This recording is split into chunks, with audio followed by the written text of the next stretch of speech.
train your expectation to match your desire, instead of letting circumstances train your expectation. In other words, you must let your desire train your expectation. You must let what you want about a subject train your expectation. In other words, your expectation, what it really is, since every subject is two subjects, like a long stick with wanted on one end and the absence of wanted on the other. Whenever you activate a subject, your expectation, all it is whichever end of that stick you've practiced the most, you see. So you change your expectation by having some experiences which cause you to know what you don't want, so you know what you do want. But the funny thing about expectation, if you just let life as it comes to you give you a sort of knee-jerk response, then life trains your expectation. Then what is trains your expectation. You have an employee who doesn't seem to be trying very hard or can't remember things that you want them to remember, and you notice that, you let them train your expectation, and then you can't evoke anything different. And many would say, well, I really don't think it's my job to evoke anything different. I think it's their job to be the way they should be. And we say, but how's anybody going to know how they're supposed to be with the billions of people with whom they might just interact? Would you like to put a course on the internet to the world? This is the way I want you to be when you meet me. I might run into you someday in traffic or at the airport. This is my picture. When you meet me, these are my rules. It's not very logical. You can't even get your kids to respond to that, can you? And so what you want to do is get your expectation of people in general, of life in general, of hotels in general, of hotels who are bringing breakfast to your room.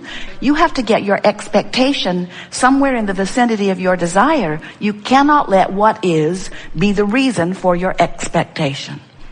And that's what the art of allowing is. Allowing is allowing myself, by virtue of the thoughts I'm choosing, to be a vibrational match to the furthermost expanded part of me. Allowing myself to be up to speed with who I have become.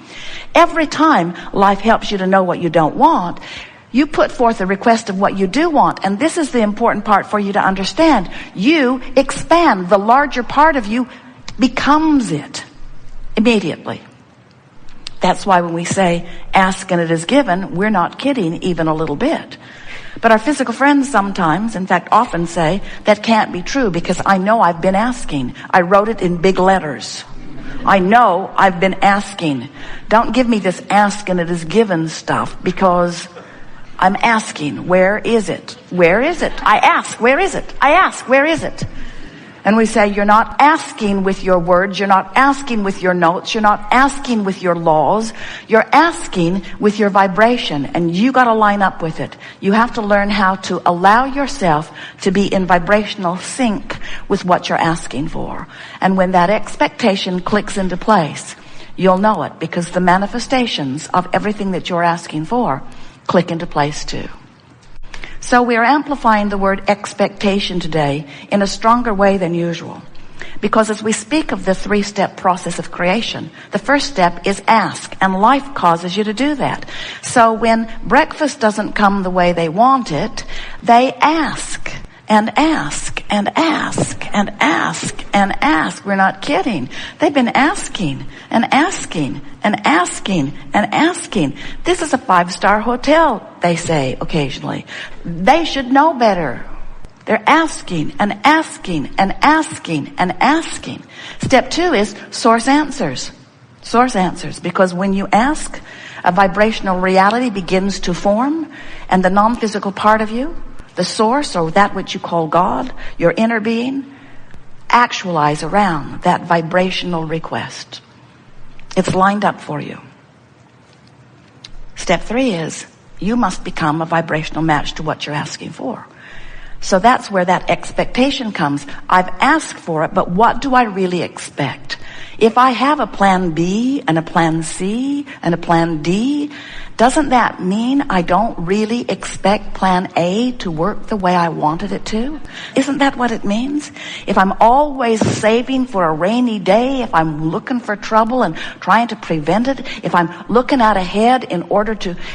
Esther carried a hanger in her car for years just in case someone needed her to help them get their car open. Because it was so much fun to help them get their car open. Until one day Jerry said, well, now we're up to about 3 a day. You might want to leave that hanger home. And so when you get into this place of expectation, your expectation really is what rules your world. Because even though life is causing you to ask, what has happened is causing you to expect. And if what has happened is causing you to expect less than what you want, you have to train yourself. Creation is about focus, and focus is about being deliberate. And focus with your guidance system awareness is the best creating that can take place. So what we want to say to you is that you are the creator of your reality. But even more poignantly, we want to say to you, the reality that you are creating is you. You are the creator and you are the creation. When you ask for something, you ask for that version of you living that experience. And the thing that so often our physical friends do not remember is that as you sift through this contrast and ask for a variety of things all day, every day, there is a vibrational reality. We're calling it your vortex of creation that is assembling. And the reason that we want to draw your attention to this is because since this is the eternal part of you, this is the larger part of you, since your inner being is the immediate recipient of what you're asking for, and law of attraction is responding to the request from this non-physical you point of view. When you ask, it is given, it is done. It is a vortex of creation. And the reason that that is so is because law of attraction is responding to the purity of those vibrational requests. Law of attraction is assembling all cooperative components. And the question that we want you to ask yourself and find the answer maybe here today is, are you a cooperative component? Esther wants strawberry jam for Jerry. She wants it. But is she a cooperative component when she brings jam with her? In other words, is she a cooperative component? She wants the hotel to respond to her note, to respond to her request. She wants them to succeed. She wants them to be efficient. She wants them to do a good job. She wants them to be proud of what they do. She wants them to earn well. She wants them to please her and other guests. She wants them to excel. She wants their success. But when she brings her strawberry jam, you gotta know she's not really all that much of a cooperative component to her desire, because her expectation is somewhere else. In order to be a cooperative component, you have no contradictory thought. You have no contrasting thought. You have no resistant thought. Your thought about what you want is in sync with who you are and all that you have become. When you get something stuck in your vibrational craw, and that's what a belief is. And sometimes the beliefs that are stuck in your vibrational cross serve you, and sometimes they don't. Expectation is the most powerful word relative to deliberate creating that we can find. Because your expectation amplifies your desire, but really amplifies the vibration and where it is in relationship to the desire. When you want this, and you really want it, but you expect the opposite of it, it's a more active thing in your experience. But your expectation always wins, always wins, always wins. When you are understanding the process of creating, when you remember who you are, when you tap back into that feeling of worthiness that you were born with, then you don't have to be patient about desires manifesting, because they manifest quickly. In fact, the way you intended for it to be, you said, the contrast will inspire me to the new idea, Because whenever I know what I don't want, I always know more clearly what I do want.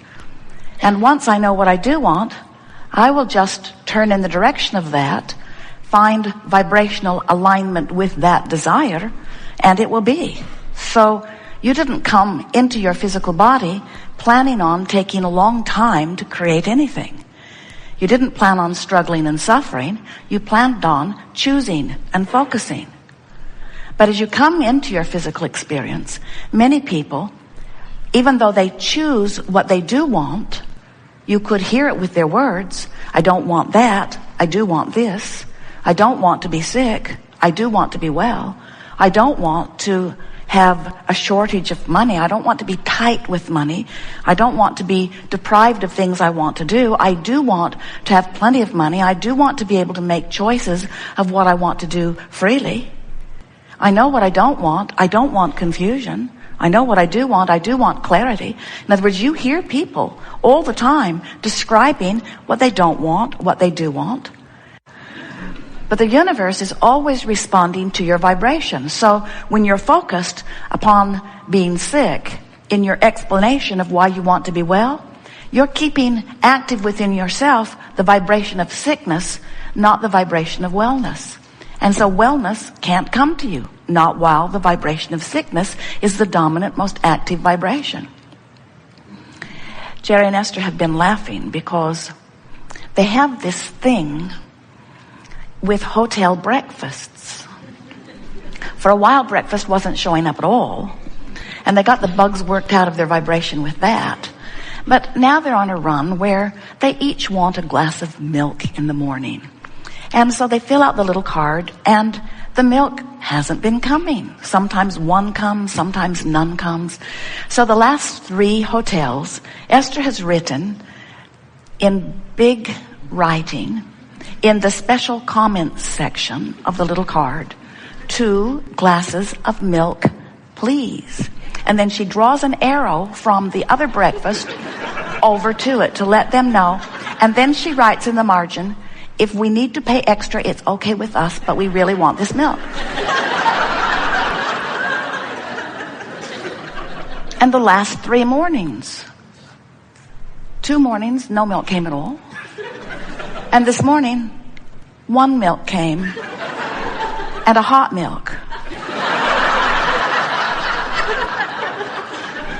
And so the nice man was kind enough to go get some. As Esther explained to him, I really did write it in really big letters on my order form. So he comes back very quickly with the milk, and they're delighted that they have milk. And then Jerry says, would you please pass the strawberry jam? And Esther said, I don't see any strawberry jam. Do you see any strawberry jam? Esther said, I wrote it right under whole wheat toast. I wrote strawberry jam, please. I circled it. But then Esther said, but in the last hotel, they gave us 3 strawberry jams, and I put 2 of them in the suitcase. I'll go get one. So now Jerry is drinking his milk and eating his toast with his strawberry jam. And Esther said, do you think the fact that I had strawberry jam in my suitcase indicates I expected something to go wrong relative to the strawberry jam? Jerry said, it's worth thinking about. And Esther said, the jam was for you. Where was your vibration relative to the jam? And then Esther said, do you think the fact that I made such a big deal over the milk, you should see her order form. It was colorful and precise. Do you think that came from an expectation of something going wrong? And do you think my expectation of something going wrong is so implanted in my vibration that they are blind to the special instructions that I've written on the card? And we say, precisely. Because when we say the universe is responding to your vibration, we're talking about the nice people in the kitchen too. We're talking about everyone that you interact with. You cannot cover up your vibration with your words or action. Your vibration is dominant. In other words, until Jerry and Esther find it important enough to clean up.